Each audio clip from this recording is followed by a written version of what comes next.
పశ్చిమ ఆసియాలో యుద్ధ మేఘాలు కేవలం ఆ ప్రాంతానికే పరిమితం కాకుండా వేల కిలోమీటర్ల దూరంలో ఉన్న భారతీయ వంటిల్లు వరకు చేరాయి. ముఖ్యంగా హార్ముజ్ జలసంధి గుండా జరిగే గ్యాస్ రవాణాకు ఆటంకాలు కలగడంతో మన దేశంలోని ప్రధాన నగరాల్లో వాణిజ్య గ్యాస్ సరఫరాకు ఇప్పటికే బ్రేకులు పడ్డాయి.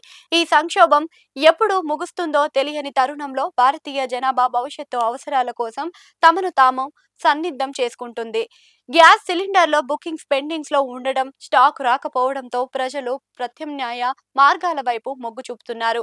2 రోజులుగా దేశవ్యాప్తంగా ఇండక్షన్ కుక్కర్లు, ఎలక్ట్రిక్ వంటి ఉపకరణాలను అమ్మకాలకు భారీగా పెరిగాయని ప్రముఖ ఎలక్ట్రిక్ కంపెనీలు నివేదించాయి. గ్యాస్ స్టవ్ల స్థానంలో ఇండక్షన్ కుక్వేర్, ఎలక్ట్రిక్ రైస్ కుక్కర్లు, ఎయిర్ ఫ్రైయర్లు కోసమని జనం ఎలక్ట్రిక్ షోరూంలకు క్యూ కడుతున్నారు. గ్యాస్ సిలిండర్ల కోసం నెలల తరబడి వేచి ఉండడం కంటే కరెంటుతో నడిచే ఉపకరణాలను కొనుగోలు చేయడమే తెలివైన పని అని ప్రజలు భావిస్తున్నారు.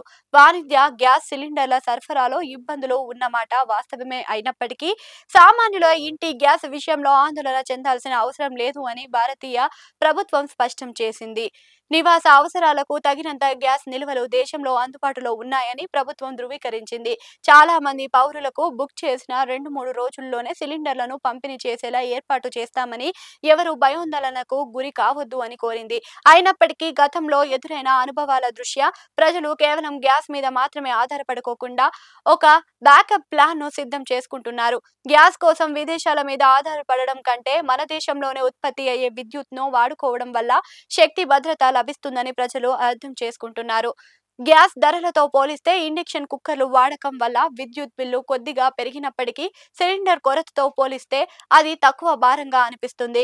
గ్యాస్ అయిపోయినప్పుడు ఎదురయ్యే ఇబ్బందులకు ఇండక్షన్ కుక్కర్లు సామర్థ్యంగా పరిష్కరిస్తాయి. అందుకే ఇప్పుడు ప్రతి ఇంట ఒక ఇండక్షన్ స్టవ్ కనిపించడం సర్వసాధారణంగా కానుంది. డిమాండ్ పెరగడంతో మార్కెట్లో ఇండక్షన్ కుక్కర్ల ధరలు కూడా పెరిగాయి. గ్యాస్ కొరతకు సాకుగా చూపి కొన్ని కంపెనీలు భారీగా విక్రయాలను జరుపుతున్నాయి. అయితే నాణ్యమైన ఎలక్ట్రానిక్ వస్తువులను మాత్రమే ఎంచుకోవాలని నిపుణులు సూచిస్తున్నారు. కేవలం యుద్ధం వల్ల ఏర్పడిన తాత్కాలిక భయంతో కాకుండా భవిష్యత్తు అవసరాల దృష్ట్యా ఇదొక మంచి పెట్టుబడిగా జనాభా భావిస్తున్నారు. భారతీయులు ఎప్పుడు ముందు చూపుతూ ఉంటారని ఈ పరిణామాలు మరోసారి చూపిస్తుంది. యుద్ధం ఎక్కడో ఉన్నా దాని ప్రభావం మనల్ని తాకకుండానే మనం ప్రత్యామ్నాయాలను వెతుక్కుంటున్నాం. ప్రభుత్వం భరోసా ఇస్తున్నప్పటికీ ఇండక్షన్ కుక్కర్ల వైపు ప్రజలు మొగ్గు చూపడం అనేది ఒక తెలివైన నిర్ణయంగానే కనిపిస్తుంది. గ్యాస్ మంటలు ఆరినా విద్యుత్ వెలుగుల్లో మన వంటశాలల గుమగుమలాడడం ఖాయం.